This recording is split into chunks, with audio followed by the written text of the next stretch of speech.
Hello everyone and welcome to the third week. Today we're going to dive into something that is, it's absolutely crucial for any singer, but it can be a little tricky to understand. It's called vocal tone. We're going to explore what it really is, how you can get a handle on it, and how you can start developing a voice that's not just hitting the right notes, but also sounds incredible while doing it. So let's jump right into it. So let me ask you something. Have you ever been practicing and you just know you are hitting the right note? You have checked and it feels on pitch. But when you listen back, something is just off. Maybe it sounds a little weak or kind of strained or just not very nice. Exactly, that's a super common frustration. And guess what? It probably has nothing to do with the note you are singing. You might say, okay, maybe it's because it's too high or it's too low. That's why it's sounding off. No. And that's because we are talking about two different things here. Pitch and tone. You see, pitch is the easy part. It is the what. That is talking about what are you singing. Are you singing note C or note G? Is it the correct note written on the page? It's that simple. But you see, tone on the other hand. Tone is the how. It's the quality of that note. It's the personality, the color, the very texture of the sound itself. So you can be perfectly in tune, 100% correct on the pitch, but still have a tone that needs some love. To really get this, you have to realize that tone is not just one thing. It actually has so many dimensions attached to it. So to really wrap our heads around it, we are going to break it down. We will start with two of the most important parts, which is the tone color and the tone texture. First up, let's talk about the tone color. You might have also heard this called timbre. Very correct. Now, the best way to think about this is it's the unique personality of your voice. It's the reason why two amazing singers can hit the exact same note, but they sound completely, totally different from each other. It's the specific shade that makes your voice yours. And see, here's the cool part. You can totally learn to control this. For example, a bright tone, that's that forward buzzy sound. It is perfect for energetic, upbeat songs, right? On the flip side, a dark tone has more depth, more weight, and is great for those really emotional, solemn moments. And then you've got a warm tone, which is this beautiful balance between the two. And that's often what you are aiming for when you are blending in a choir. Each color has its purpose. Now, this is what I need you to take away from this. Your tone color isn't just some random thing you are born with, and now you are stuck with it. No way. It's a skill. You can actually train it. With practice, you can learn to physically adjust the way you use your space and your breath to create the exact vocal color that a song is asking for. It is absolutely controlled, not accidental. You can see there's a reason why dark tonal color is used for emotional songs, R&Bs, and these upbeat songs.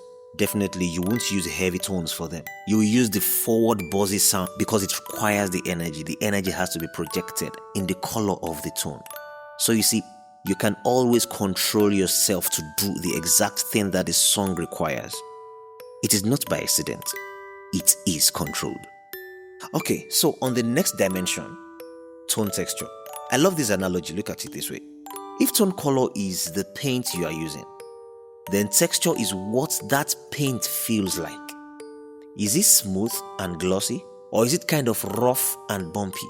It literally describes the surface quality of your vocal sound. And this is where your technique really, really shows. A beautiful smooth texture that comes from a relaxed throat and a nice, even airflow. But if you are tense, you might get a grainy, raspy texture. Or if your breath support is weak, you'll get an airy, breathy sound. See, a poor texture is almost always a flashing red light for a technical issue you need to work on. Now, so we've got our raw sound. We've figured out its color and its texture. But how do we make that sound big and rich and powerful? Well, the secret ingredient, guys, is resonance. You can think of resonance as your body's own inbuilt amplifier. You see, resonance is what happens right after your vocal cords do their thing and create that initial little buzz. That raw sound that travels up into the open spaces in your body your throat, your mouth, your nasal passages, and those spaces act just like the hollow body of an acoustic guitar. They take that little sound and they amplify it, they shape it, and they give it all that richness and depth. Without good resonance, even a great tone will just sound kind of small. So how do you get more of it? Well, it really comes down to a few things. First, you have to create space. Keep your throat, mouth, and jaw nice and open and relaxed. Then you learn to place the sound to feel the vibration in your chest for your low notes, and up in your face and head for your high notes. And of course, you've got to power the whole thing with strong, consistent breath. Okay, that's enough theory for now. Let's get our hands dirty. Knowing that tone and resonance are as one thing, but actually improving them, that takes practice.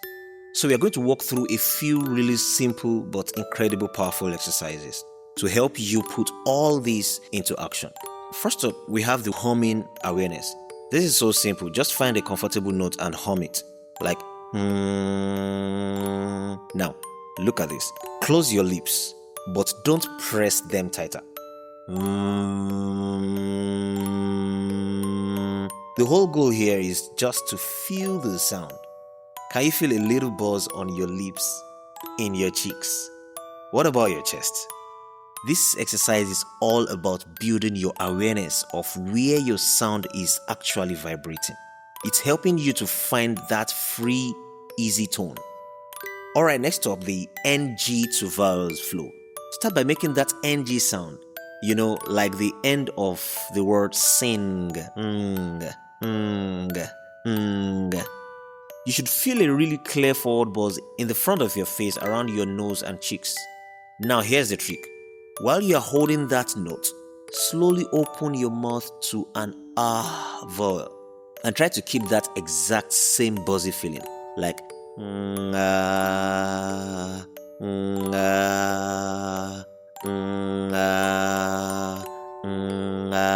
something like that. This is how you learn to keep your resonance when you're singing open vowels. It's a really game changer. And finally, another one here is the sustained vowel. This one sounds almost too easy, but it's a real workout.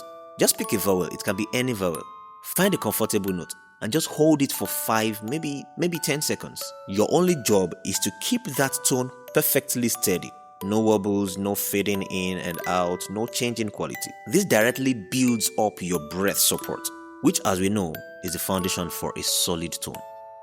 Okay, so now you are doing the exercises and you are developing this awesome tone. That's fantastic. But the next big challenge is making it last, right? It's one thing to sound great for a few notes in an exercise, but what about through a whole song of a whole show? Well, that's where strength and stamina come in to play. Vocal stamina is pretty much exactly what it sounds like. It's endurance for your voice.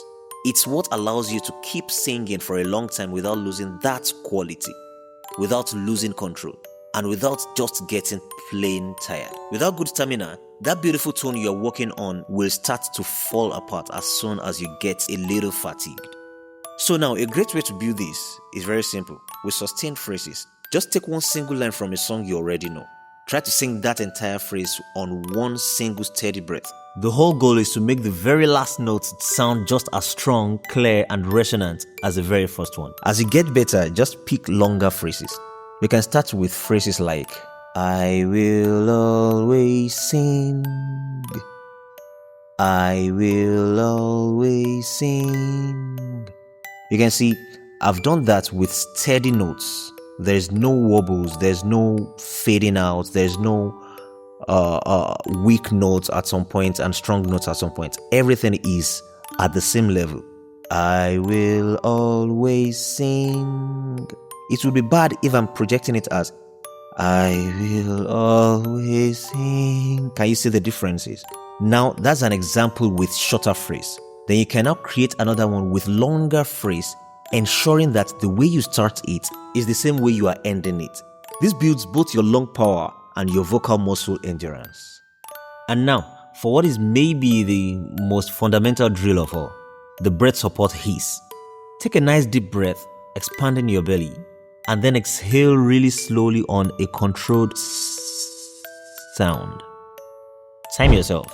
How long can you keep that hiss going? Is it 5 seconds? Is it 10 seconds? And remember, we talked about this in the first week. You don't have to rush yourself thinking of starting with 20 seconds, 30 seconds, 40 seconds. You can start as low or as slow or as small as 5 seconds. But ensure that the next time you are doing it, you are not doing 5 seconds. That is improvement. That is what we are working towards in these classes. So just time yourself. How long can you keep these hits going on? By doing this regularly, like I said earlier, you are directly training the core muscles that control your airflow. And that gives you the rock solid foundation you need for powerful and sustained singing. So now, let's just do a super quick recap of the big ideas here. Number 1, pitch is the note. Tone is the sound of the note. Huge difference. Number 2, tone isn't just one thing. It has dimensions like color and texture. Number 3, resonance is your body's natural amplifier. And maybe most importantly, number 4, all of this stuff, your tone quality, your strength, your stamina, it all gets better with consistent practice. Look, every single voice has its own unique, beautiful tone that is just waiting to be shaped and discovered. Now you have the tools to start working with. So the only question I have for you now is, what story are you going to train your voice to tell? Thanks for watching, and I'll see you soon. Bye for now.